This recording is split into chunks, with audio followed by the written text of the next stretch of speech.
As the group rounded a corner, a squad of frightened-looking security personnel opened fire from the opposite end of the corridor. The lead Marines didn't break stride, launching more flashbang grenades. Once the security team was down, the Marines quickly bound them, and the group moved on. "We need to turn left at the next main junction, Captain Gupta, and then we can drop down into the maintenance level," Nesh panted, as he did his best to keep up while charting their progress on his holopad. As they neared the junction, scintillating lances of particle beam fire suddenly peppered their formation, and 2 Marines near the front of their group went down, as the rest scrambled for cover, dragging the wounded from the center of the corridor and pressing themselves against the wall of the corridor. Smoke and eyes. Canisters of nano-glitter burst in the T-junction, while more camera drones flew into the air as Marines scrambled to follow Captain Gupta's command. Nesh got a good look at 3 Kurthan security guards standing at a balcony overlooking the junction. All 3 of them wore armor and carried heavy particle cannons. One pointed directly at a camera drone, then the other, and both drones were shot out of the air, replacing Nesh's helmet screen with static. "Bings hurt, sir." One of the Marines bent over a wounded comrade, applying the expanding foam that Nesh had seen earlier, while another injected something through a port in the armor of the wounded Marine. "His armor is taking care of most of the trauma, but he's out of the fight. Caden's been hit too." "I'm alright," another Marine grunted, limping to his feet. "It was a through and through. Got my leg good though." Nesh noticed a smoking hole in the front of the Marine's thigh, with a matching hole on the other side. Without the powered armor bearing his weight, Nesh doubted that the Marine would have been able to stand. The particle beam fire continued, emerging from the nano-glitter cloud. Nesh winced every time one flashed by, leaving smoking holes in their wake. He pressed himself tighter against the wall. "Swain Pole, get Caden and Bing back to first squad." Captain Gupta turned to Ambassador Woods. "Sir, they have 3 Kurthans in armor and heavy weapons, in an elevated position. We can take them out, but I can't guarantee that we'll get clean shots." "Which means that you can't guarantee that we won't kill them." Woods bit his lip. "We don't have time to wait. Do your best, Captain." Buer, one of Nesh's security detail that had been with him since he was stationed on the assemblage, spoke up. "Wait. If we can draw their fire long enough for you to get another camera drone up, can your Marines make the shot?" Nesh blanched, but didn't say anything. He had known Buer long enough to know that his security chief didn't bluff about his abilities, or that of his team. If he thought that he could do it, then Nesh believed him. "It's worth a shot, Captain." "All right. Carlson. You're up." Suarez, eyes in the air, "On my mark."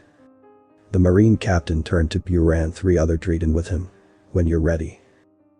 Buer and the other 3 Dreden lowered themselves in a sprinter's crouch, then launched themselves down the corridor into the cloud of nano-glitter and beyond. "Eyes, now." Gupta yelled, and Suarez launched a camera drone into the air, while Carlson sprinted after the Dreden into the junction. Tucking herself in a roll, she came up in a kneeling position, heavy rifle at her shoulder. Nesh held his breath as the view from the camera drone appeared on his screen, showing his security team in their dark green power armor leap out of the nano-glitter across the hallway. A fully grown Dreden was only 1 meter tall, making them a much smaller target for the Kurthan guards that shifted their fire to the 4 figures. But that wasn't the biggest reason they were hard to hit. While Dreden power armor was proportionately smaller than the armor the human Marines wore, compared to the smaller mass of a Dreden, the gain in strength and speed the armor imparted was much, much higher. By the time the Kurthans saw the Dreden, they were moving at over 40 miles per hour, propelled by powerful servo motors in their armor, as they zigzagged across the guards' field of fire. Particle beam shots flashed around them, leaving smoking holes and bursts of debris, as streams of accelerated particles impacted with the bulkheads behind the sprinting Dreden. Nesh thought for sure that the beams would catch them, and started to close his eyes. Just as he thought his security team would be cut down, the bark of Carlson's rifle could be heard, and 3 neat holes were punched in the Kurthan's armor. One of the curtains remained standing, but Carlson's rifle sounded a fourth time as a hyper-velocity slug blew its way through the curtain's reverse-articulated knee. Nurya covered her audio cavities with her grasping hoofs as best she could as the human marines detonated blasting charges on the walls of the maintenance level. She could feel the pressure wave through her exoskeleton. And the hallway was suddenly engulfed in dust and debris as the charges blew through the wall. For not the first time in the past 20 minutes, she wished that she had a helmet with an air filter. At least the dust will cover up some of this glitter. Unlike the humans and Dreden, whose armor seemed to slough off the clouds of nano-glitter that they used to obscure themselves from visual and IR detection, Nurya's carapace was covered with a fine sheen of glitter, making her sparkle. It was not a good look for her, despite what Ambassador Woods had said. She watched as a group of Dreden entered the hole made in the wall, followed by the human marines. The level of coordination they showed with the humans was extraordinary. Instantly filling holes in the humans' ranks, covering blind spots, and moving forward to scout when their smaller size would be an asset. Not only did they work well together, but they were comfortable with the humans. Ambassador Nesh seemed to notice Nurya's attention on the humans and Dreden. "They've drilled together quite a bit," Nesh said, his voice coming through a small speaker they had given her that fit into one of her audio cavities. "And yes, we've kept quite a bit of technology back from the council. We could never be sure if the League wouldn't turn against us once they found out the humans' secret. But if we did, your people would be alongside the humans, not the League." Nurya frowned. Nesh nodded as they approached a jagged opening the charges had blown into the bulkhead. "We would lose, of course. All of our technology and all of the humans' tactics couldn't stand against the League if they decided that they wanted to exterminate the Terrans. But the League would have to exterminate the Dreden along with them."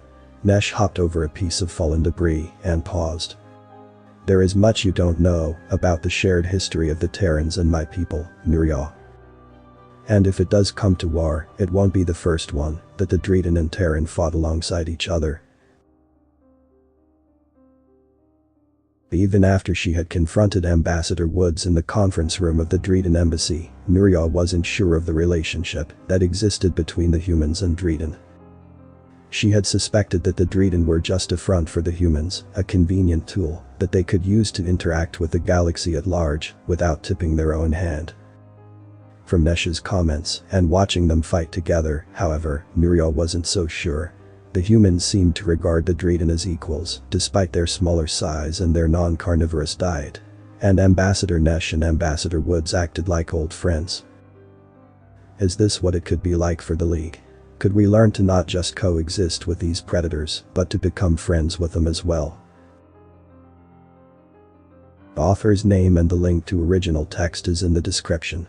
Consider tapping the thumbs up and pressing the subscribe button if you enjoyed this video.